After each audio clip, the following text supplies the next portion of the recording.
wanted to comment about on the points, because that's a little different from the average person that might be watching this. That's different from a resi loan to, in most cases, to a commercial loan, and that's something that you negotiate frequently too, right? So points are it's a percentage of the loan amount. So if the loan amount's $1 million, and the lender usually, when you go off the street to one of the lenders that I use, they're going to charge you about 1%. But when we go to them, they charge between 1/4 and half, because I'm charging 1% minimum on my deals. So that's what the industry standard is for what I do for a living. That's how I make my living. Exactly. Back before 2010, there used to be something called yield spread premium, where the bank would let me upsell the loan and make a premium on the back end, so I'd have to charge my client directly. They'd pay for it for the life of the loan, and the bank would make a little bit. But they got rid of that with the CFPB. No more yield spread premium for the most part on any loan. So like everything else, it's going to show up on the settlement statement. Everything is above board. Yeah. We agree to everything beforehand. I let you know what I'm going to do, how I'm going to do it, and the fact that I'm going to get this loan closed. I'll present with options to you. If you say, yes, this looks good, you'll sign my agreement. Then I'll introduce you to the lender, and we'll move forward from there. So that's points. What about prepayment penalty, which is also different from a resi loan? Yeah. Most commercial loans have a prepayment penalty, and there's 3 types of prepayment penalties. There's a simple percentage, there's yield maintenance, and there's defeasance. And I'll start with the easiest one first and go more complicated. Most loans, if it's a 5-year loan, it'll have a 5, 4, 3, 2, 1. So if you got out of the loan in the first year, you'll owe 5% of the loan amount. Second year, 4%, down to 1% for the last year, and there's an open period at the end. And usually, if you sell it, you can. There's like all these different things that you negotiate, correct. Right? So then, I'll always ask you what your business model is. Is this a long-term hold? What do you think you do with this property? Because I need to know about that, because prepayment penalty. Or if it's a flip, if you're trying to do a 12 to 24 month flip, if you're looking at listen, I am buying this property, a lot of upside. I'm going to grab it. I may be in it for after I turn the units, get the rent stabilized, be in it for a year, then I want to sell it. I'm going to time the market, and great. I want to make sure that your prepayment penalty is negotiated down to no greater than 3 years. So that last year is 1%. So you're stabilized in your second year, and you say, my third year I'm going to sell it. You'll know better the timing. But I'll know that that's what your plan is. If you say this is a long-term hold, lenders, some of them have what's called yield maintenance. And that is that whatever yield the investor would have gotten from the interest on that loan, if it's a 5-year loan and you get out in the first year, you owe 4 years of yield. Same thing goes now. That last year, that 1% that may have been on a 1% prepayment penalty, the yield maintenance may have been lower than that. So that may not be a bad thing if your plan is, okay, I'm gonna hold at least 5 years. If we get better terms with yield maintenance, that makes sense. Then there's defeasance, which is a whole calculation, and yield maintenance is similar. By providing the yield, how they do that is they buy a bond. So I've had it in my career a couple of times. I hear people talk about, you could be in the money if you do this swap loan. You could be in the money if you do this defeasance loan. Well, first, you got to make certain that, one, you own the swap. So there's a difference between the bank owning the swap and lending to you and you owning the swap. So if the bank owns the swap, you're going to have a prepayment penalty of minimum 1% no matter what. And if they're in the money, they win. If you own the swap, what happens is you borrow and the rates are really low, and then the treasury yields go up, the bond yields go up. When you get out of the loan, you can buy that bond with that amount of money that you're paying off, and all of a sudden you made more money because of a higher yield versus if you borrowed at 7% and the bond yields are selling at 3%, you got to buy more of a bond to pay off to get that same yield. So it's really just insurance. You're buying the option, essentially. You're paying for an option to have insurance. Yeah. It's not insurance. It's not true insurance. I'm using an analogy. Correct. It's yield insurance. But there were on bridge loans, they were selling what's called gap insurance for a while, where they required you to buy gap insurance because rates were rising so precipitously that they want to make sure that you could. That's true insurance. That's true insurance. Right. That's a rare occasion. They'll offer it, but a lot of times people, I'm not going to buy it. It's only prepayment penalty. But a lot of times they were requiring that. Yeah. However, I never say that, because what I tell people is if you're getting into a loan that has a defeasance or a yield maintenance, it could be very painful if you wanted to get out before this. It may not be, but I want to let you know, heed my words, all of a sudden the economy takes a downturn, rates go down, you're struggling, and you need to sell the property. What just happened here in the last 2 to 3 years. Painful. Right. Yeah. And the one I had that was in the money, they got an agency loan. We got an agency loan for them. And I apologize. They got a swap loan. and we're going into agency, and they made $120,000 on selling that swap and being great. in the money, and they're going into the agency loan because of the way the rates went, they benefited. But that's a gamble. I've been doing this 20 years, and it's happened a handful of times. A handful of times. Less than a handful. Yes. So those are the prepayment penalties. I'll fully discuss that, but be knowledgeable of it. What typically happens when I call somebody, we talk about their debt. And so what's your loan like now? I have a loan? Yeah. When's it due? I think in a couple of years. How much is it? Well, I borrowed a couple $1 million. Do you know what you owe now? I'm not sure. What's your monthly payment? Let me go look. Is there a prepayment penalty? I got to check my paperwork. It's amazing. That's the typical conversation because this is a multi-million-dollar loan. And the resi side, most of the people like, well, a jumbo loan, what is now, 600 or lower? I don't even remember anymore. It's about 600. Yeah. I think it's 590 or maybe something me, like that. I can hardly find a bank that wants to do a commercial loan that's under $1 million because it's just the effort that goes into it is like for a commercial loan, $1 million commercial loan is just as much effort as a $10 million commercial loan. But the profitability is a lot higher than $10 million, so people want to do those. Sure. Yeah, usually what we've experienced is, at least me and my partner, when we're doing this stuff, because we have a number of properties that are maybe $1.5 million, range. It's like they'll do it with the hope that we have a relationship to build, or they'll get the bigger loan one day. It's more of that than just like, yeah, we love doing these loans, right? Yeah. It's a time sink for them, and they're onboarding the loan, the annual reporting they have to do. So a difference also in residential to commercial. Some banks require annual reporting. Sometimes just the property level information, and sometimes it's a new examination of you every year. Yep. And it depends on the lender. So I have someone that wants to get out of a loan, not because the loan isn't good. It's because he's sick and tired of every year, this time of year, worrying about having to do a full disclosure of all of his financials again. Yeah. Some lenders require that. Oh, yeah, I do it. I mean, I do it every year with the different banks, right? So it's just... And what Larry just said is important, what he said about different banks. My partner and I say, today's bank is not the same bank that may be the best for your deal tomorrow because the banks change their programs. And on the deal you discussed that there was a change, they decided at the end of last year they were dropping the program that deal was on. And this deal, because it wasn't fully baked yet, they just dropped it. Wow. And instead of the $2.1 million they were going to lend, they said, we'll still do the deal, but at $1.3 million. Wow. When that happens, the deal is now dead. Yeah. Because someone's not changed. So we found a new lender to fill the gap, and that's part of my job is to have backups and understanding of that. But you may say, oh, I went to this guy, another client that came to me. He wants a 35% loan. I said, why don't you go back to the bank that has the mortgage right now? Because they changed their policy and that they now underwrite to on prime plus one, and prime being 7.5 right now, that's an 8.5 mortgage, where I can get him probably at that low of leverage, 6.5 or lower. I can also, in South Florida or Florida in general, windstorm is a big deal with regards to cost. I have 4 or 5 lenders that won't do windstorm, but at that leverage, I have about 10 lenders that will waive windstorm if the loan amount is with more than 10% or 20% lower than the land value. So his land value is $1 million. He's looking for 600. All day long, they'll do that loan because if the windstorm comes, they're still wipes whole. out the property. They're still whole. We were we were looking at some different options for some of the lenders we're already with, and some are waiving windstorm, some won't. And you look at that refi rate, and when we associated what the cost of windstorm is per year to like a interest rate per year, it's almost like 1%. I've done that analysis. It's pretty interesting. Yeah, I guess it changes on property value, but for the specific deal, it was like one percentage point lower. Ideally, huge difference. Yeah, so like the savings is like that's substantial when you're doing stuff like now, this. during hurricane season, there may be some heart palpitations when there's a risk to it. Yeah, it's a risk reward. The way my clients underwrite that, so one of them, and I really thought it was very interesting, was he not only looks at that savings, he also then calculates in, if this happens, my deductible is going to be $65,000. I may never meet my deductible. Right. Yeah. That and my yearly premium for this property, just windstorm, is $13,000.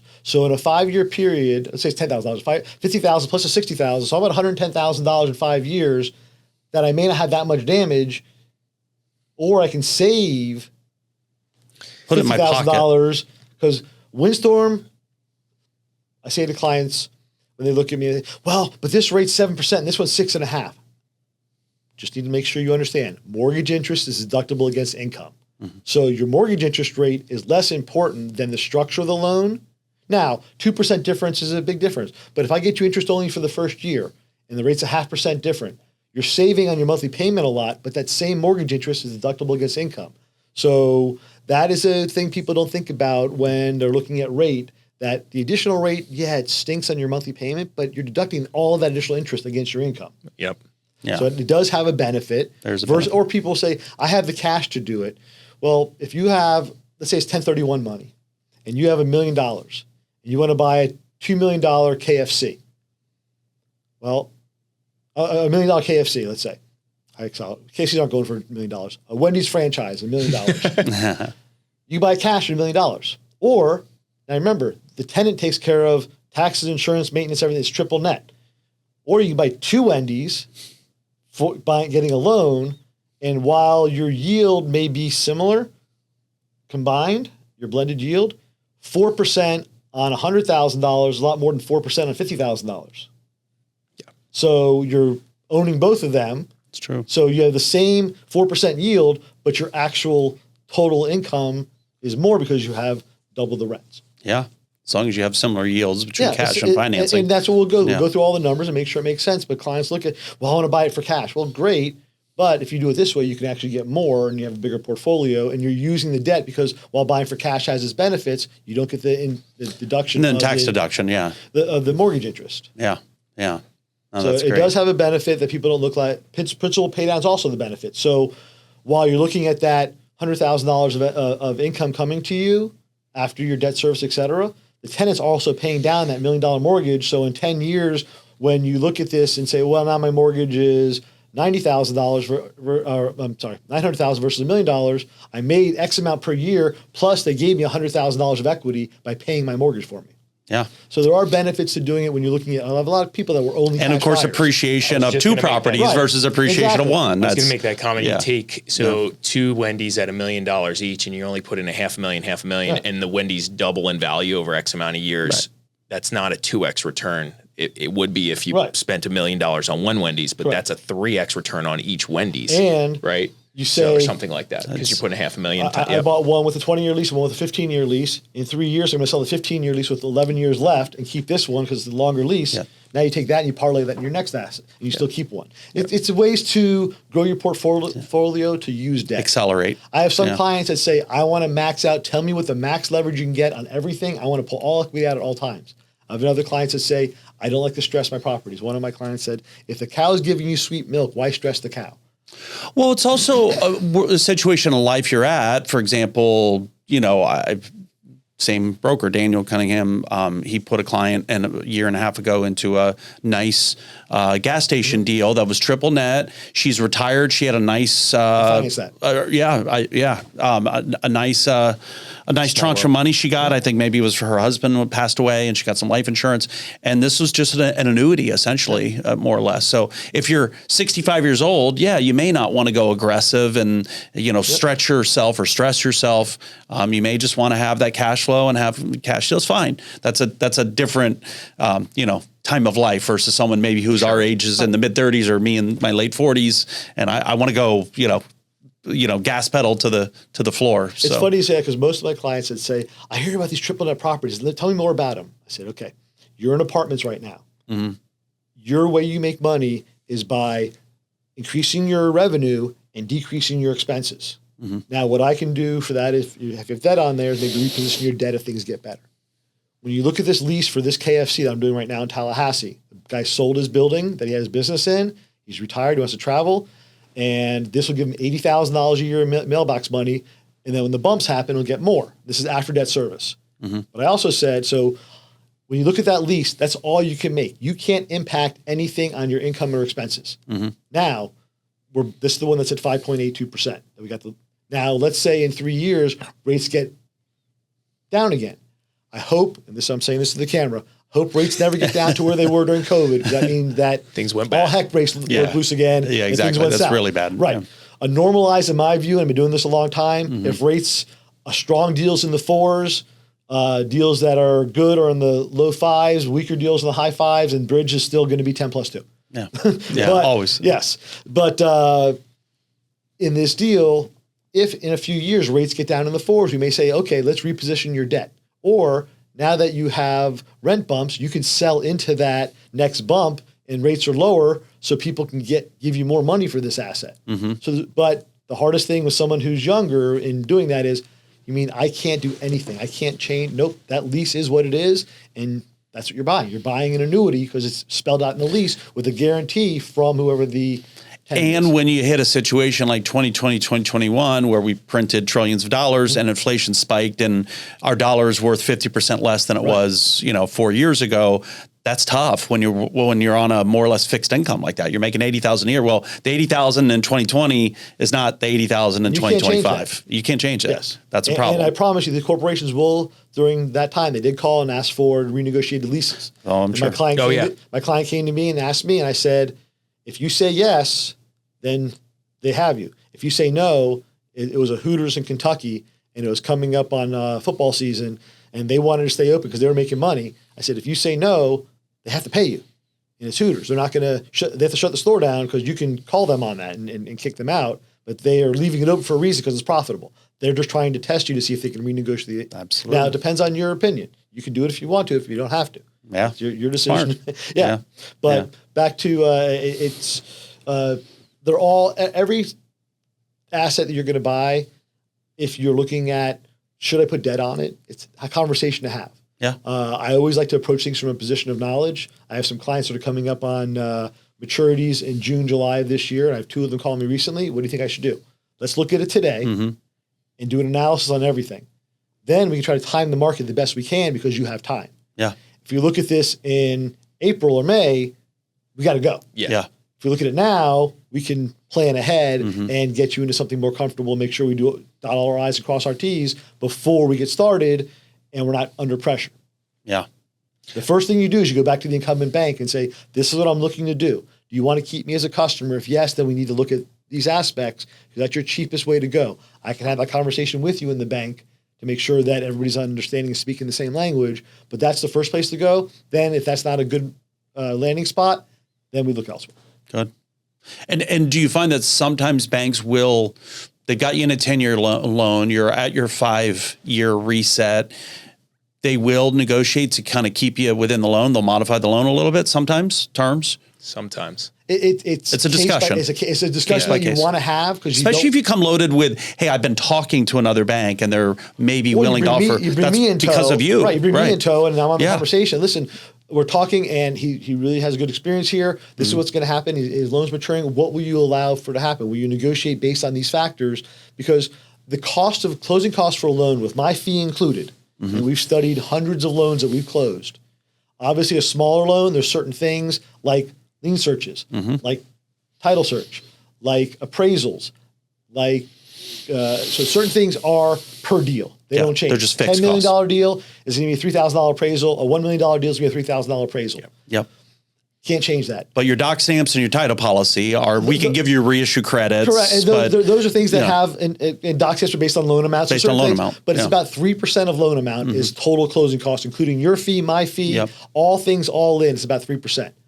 If it's a $10 million loan, maybe 2.75%. If it's a $1 million loan, maybe 3.25%. But I've studied too many to know that's about where they're going to settle. So figure that. But if you did a modification with a lender or you did a refinance with the same lender, it may be 1% to modify for loan docs to be rewritten and modified to re-record, etc. There's some small fees. So it's a lot cheaper to do that and you're not repaying doc stamps. You're not policy and doc stamps are the two biggest fees. And the doc stamps are way bigger than the policy. So if you can save that, it's huge. You can save that. And also, I don't want to do all the work and have my lender partners do all the work. And then you go back to your incumbent lender and then, we'll match that.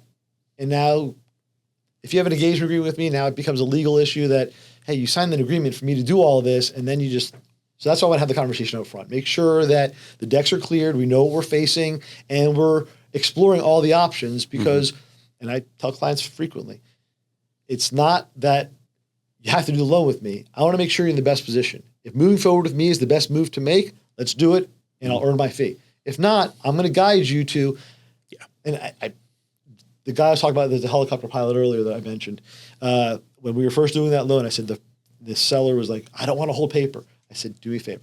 The seller's trying to get this number.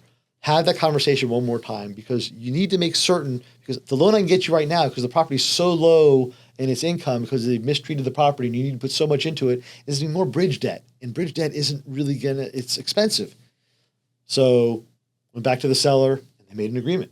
And he was able to do no windstorm because he needed a new roof. The only thing the seller put on there was 1% prepayment penalty no matter when he gets out. So he has an exit fee to get out of the loan, and the seller's a maximum of 3 years. So he's in the loan. He got repositioned the property. Now we're going to do an exit for him. Awesome. That's great.